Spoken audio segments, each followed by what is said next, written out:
Vamos hoje falar sobre acabamento, o famoso tratamento de juntas no sistema drywall.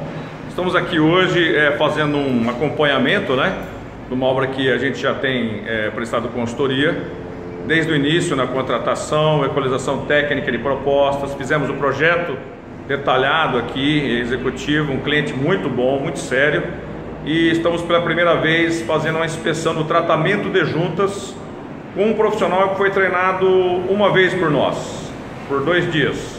Então tem uma série de coisas para ser aí polido, corrigido, que é normal. Como a obra está bem no começo, isso não é problema, é natural você ter que fazer ajustes. Então vamos mostrar para vocês do YouTube aí que está ligado com a gente sempre, algumas dicas importantes do tratamento de juntas. Vamos lá. Se você olhar aqui, nós temos uma parede de drywall que ela foi tratada com as juntas verticais, ou seja, as juntas de rebaixo. Você sabe que a chapa drywall tem 1,20 m de largura, pelo comprimento, pela sua altura. Padrão de forro 1,80 m, parede 2,40 m. Mas para essa obra, a gente sugeriu que eles conectassem aí ao fabricante e pedissem uma chapa com 3 metros. Esses 3 metros aqui estão sendo cumpridos para que não tenha junta de topo. Seria aquela junta de 1.200 na largura da chapa, ou seja, menos massa, menos fita, menos problema de mão de obra, ter que fazer, e menos risco de ter algum problema patológico. Dicas importantes: quando você enfita o tratamento de junta, sempre checar a aderência da massa e da fita. Isso é um padrão já mostrado em outros vídeos. Quando for tratar a junta drywall depois que a fita secou, que é o tratamento da junção entre chapas, seja onde for, tem sempre tratar a junta, não utilize tela. O que você vai fazer aqui? Vai garantir que a parede está limpa. Nesse caso, a gente detecta que o pessoal não limpou a parede, tá vendo? Existem muitos resquícios nessa parede de massa do enfitamento. E olha o que ela faz, ela gera costelas. Essas costelas que a gente chama aqui, essas saliências, decorrentes da sujeira do enfitamento, tá vendo aqui, ó, o cartão não foi limpo antes. Então o que acontece com isso? Tá vendo aqui? Isso gera uma planicidade comprometida, ou seja, gera um efeito dominó. Então quando ele vai fazer o parafuso, que o correto é uma linha só, contínua e não como está aqui, é para facilitar o lixamento, ele vai ter saliências. No tratamento junto, ele vai ter problemas de saliências também. Se você olhar aqui, por exemplo, você vai ver aqui, olha aqui quanta ondulação eu tenho, tá vendo aqui, ondulações, tá vendo? Massa, sem massa, você passa a mão, você sente, tá vendo aqui, Então essa sujeira, você vê que tá a marca da mão dele aqui, os dedos, tá vendo? Do cara que enfitou, faltou ele ter um capricho. Antes de continuar, na hora que ainda tá mole a massa, acabou de enfitar, dá uma geral de uns 2, 3 minutos e deixa tudo limpinho, fica muito mais fácil. Isso inclui na parte inferior, na parte de baixo, que é justamente para que tudo fique mais fácil. Se você perceber também, outra coisa importante, para garantir a planicidade, o parafuso, essa ideia aqui, de fazer contínuo, qual que é a ideia?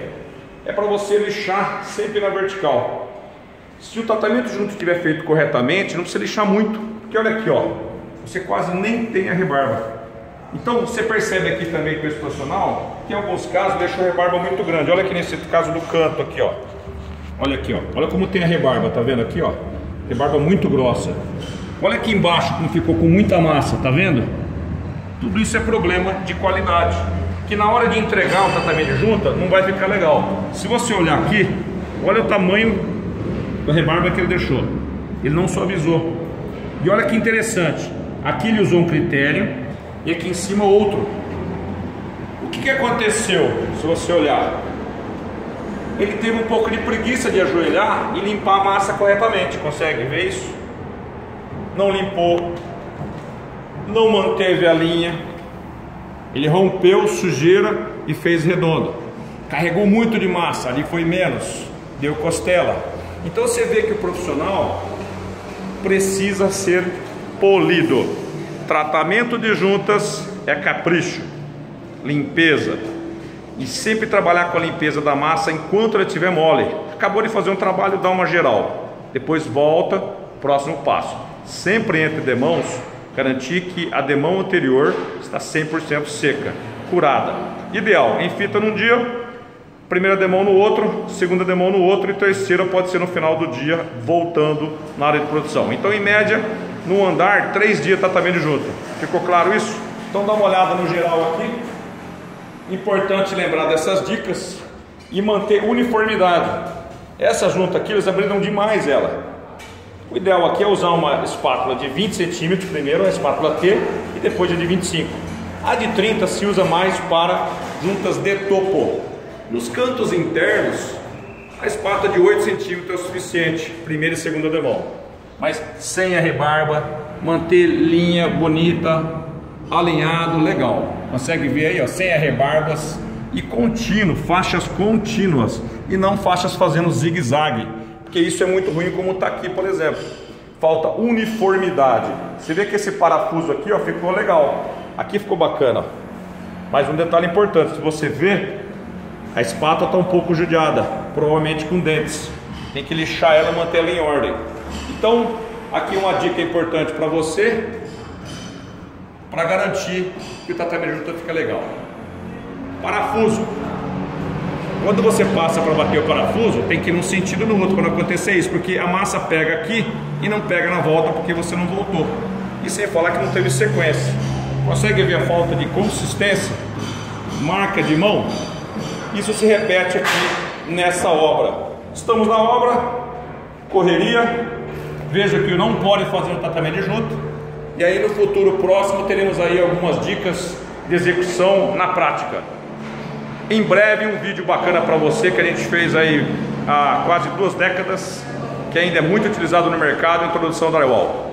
Curte aí, subscreve-se aí, coloca aí o seu comentário e aperta o sininho. Obrigado, canal YouTube e tio.